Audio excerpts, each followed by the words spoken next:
तेलंगाना के राज्यपाल तमिलसाई सौंदरराजन जी, केंद्र सरकार में मेरे सहयोगी भाई जी किशन रेड्डी जी, यहां उपस्थित सभी वरिष्ठ महानुभाव, देवी और सज्जनों, आज जिन परियोजनाओं का शिलान्यास और लोकार्पण हुआ है, मैं इनके लिए तेलंगाना को बहुत बहुत बधाई देता हूं। ना कुटुंब सभ्यलारा किसी भी देश और राज्य के विकास के लिए बहुत आवश्यक है वो राज्य बिजली उत्पादन के विषय में ज़्यादा से ज़्यादा आत्मनिर्भर हो। जब राज्य में बिजली की प्रचुरता रहती है तो ईज ऑफ डूइंग बिजनेस और ईज ऑफ लिविंग दोनों ही सुधर जाती है। सुचारू बिजली सप्लाई राज्य के औद्योगिक विकास को भी गति देती है। आज पेदपल्ली जिले में एनटीपीसी के सुपर थर्मल पावर प्रोजेक्ट की पहली यूनिट का लोकार्पण हुआ है। जल्दी इसकी सेकंड यूनिट भी शुरू हो जाएगी। जब इस प्रोजेक्ट का सेकंड फेज पूरा होगा तो इस प्लांट की इंस्टॉल कैपेसिटी 4000 मेगावाट हो जाएगी। मुझे खुशी है कि एनटीपीसी के देश में जितने भी पावर प्लांट्स हैं उसमें ये सबसे आधुनिक प्लांट है। इस प्लांट में जो बिजली पैदा होगी उसका बहुत बड़ा हिस्सा तेलंगाना के लोगों को मिलेगा। हमारी सरकार जिस प्रोजेक्ट की शुरुआत करती है उसे पूरा भी करके दिखाती है। मुझे याद है अगर 2016 में मैंने इस प्रोजेक्ट की नींव रखी थी, अब आज इसके लोकार्पण का भी सौभाग्य मुझे मिला है। यही हमारी सरकार का नया वर्क कल्चर है। ना कुटुंब सुम्बुलायरा, हमारी सरकार तेलंगाना के लोगों की ऊर्जा से जुड़ी अन्य जरूरतों को पूरा करने के लिए भी काम कर रही है।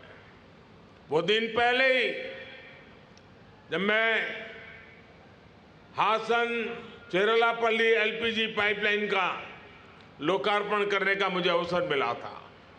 ये पाइपलाइन एलपीजी ट्रांसफॉर्मेशन और उसका ट्रांसपोर्टेशन और डिस्ट्रीब्यूशन की सेफ, कॉस्ट इफेक्टिव और इको फ्रेंडली व्यवस्था विकसित करने का आधार बनेगी। ना कुटुंब सभ्युलारा, आज ही मुझे धर्माबाद, मनोहराबाद और महबूबनगर कर्नूल रेलवे स्टेशन के इलेक्ट्रिफिकेशन प्रोजेक्ट को राष्ट्र को समर्पित करने का अवसर प्राप्त हुआ है।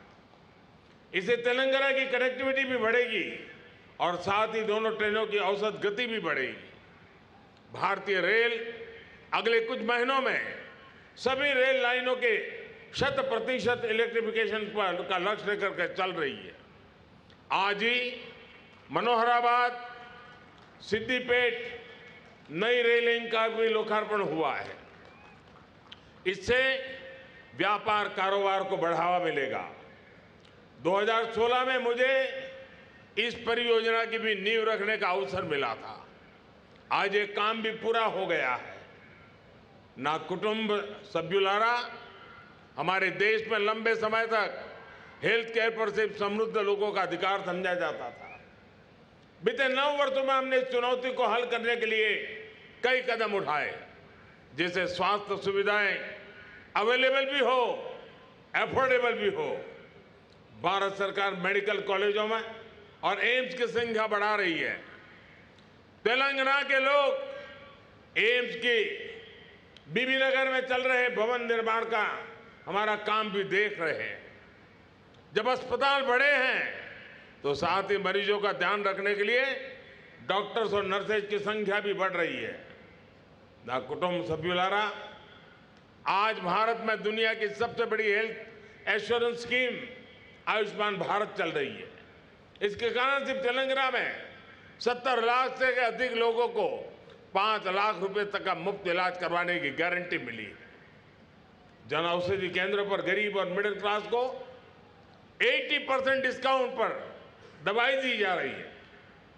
इससे परिवार हर महीने हजारों रुपये बचा पा रहे हैं।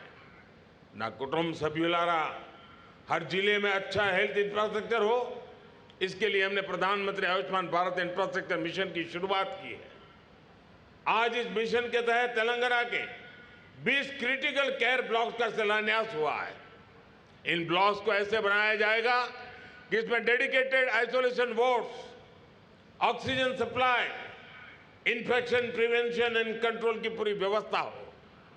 तेलंगाना में स्वास्थ्य सुविधाएं बढ़ाने के लिए 5,000 से अधिक Ayushman Bharat health and wellness centre भी काम कर रहे हैं। कोरोना वैश्विक महामारी के दौरान तेलंगाना में लगभग 50 बड़े पीएसए ऑक्सीजन प्लांट लगाए गए, जिसमें लोगों का जीवन बचाने में बहुत मदद मिली। ना कुटुंब सभ्युलारा, ऊर्जा, रेलवे और स्वास्थ्य से जुड़े अहम प्रोजेक्ट के लिए तेलंगाना के लोगों को मैं फिर से बहुत बहुत बधाई देता हूं। और अब मुझे अगले कार्यक्रम के लिए लोग इंतजार कर रहे हैं, बड़े उमंग उत्साह से इंतजार कर रहे हैं। खुला मैदान है तो वहां कुछ खुल करके बातें भी हो जाएगी। बहुत बहुत धन्यवाद।